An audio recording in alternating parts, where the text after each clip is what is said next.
ஈரானுடனான போர் விரைவில் முடிவடைந்துவிடும் என அமெரிக்கா தொடர்ந்து கூறிவரும் நிலையில் தங்களிடம் நிலத்தில் உள்ள ஏவுகணை கட்டமைப்புகளை காட்டி ஈரான் அதிரடி காட்டியுள்ளது.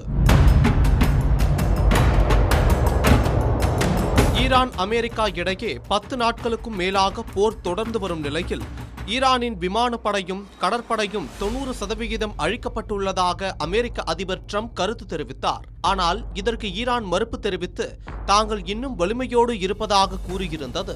இந்த நிலையில் தங்களின் வலிமையை வெளிப்படுத்தும் வகையில் ஈரானிய புரட்சிகர காவல்படை ஒரு வீடியோ ஒன்றை வெளியிட்டுள்ளது. அந்த வீடியோவில் ஈரானின் புதிய நிலத்தடி ட்ரோன் மற்றும் ஏவுகணைகளை கொண்ட ஒருங்கிணைந்த தளம் காட்சிப்படுத்தப்பட்டுள்ளது.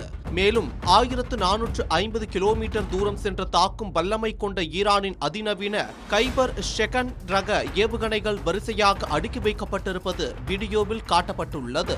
இந்த ஏவுகணைகள் இஸ்ரேலை எட்டும் திறன் கொண்டது என்பதால் இது இஸ்ரேலுக்கு பெரும் அச்சுறுத்தலாக பார்க்கப்படுகிறது. அதேபோல முதன்முறையாக ஏவுகணைகளுடன் சேர்த்து தற்படை ட்ரோன்கள் ஷாஹித் ரக ட்ரோன்களை நிலத்தடியில் இருந்தே ஏவும் புதிய தொழில்நுட்பமும் தங்களிடம் இருப்பதை இந்த வீடியோ மூலம் ஈரான் உலகுக்கு தெரியப்படுத்தியுள்ளது. இந்த வீடியோவில் சுரங்கப்பாதைகளுக்குள் ஏவுகணைகளை வேகமாக நகர்த்துவதற்காக அமைக்கப்பட்டிருக்கும் ரயில் தண்டவாள அமைப்புகளும் காட்சிப்படுத்தப்பட்டுள்ளன. இந்த வசதியை பயன்படுத்தி ஒரே நேரத்தில் பல ஏவுகணைகளை அடுத்தடுத்து ஈரானால் ஏவ முடியும் என்பது தற்போது வெளிச்சத்திற்கு வந்துள்ளது.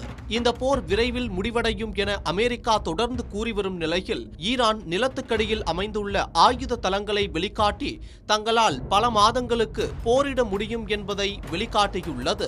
ஈரானின் புரட்சிகர ராணுவம் வெளியிட்டுள்ள இந்த காணொளி அமெரிக்கா மற்றும் அதன் ஆதரவு நாடுகளுக்கு கடும் அச்சத்தை ஏற்படுத்தும் என்று எதிர்பார்க்கப்படுகிறது.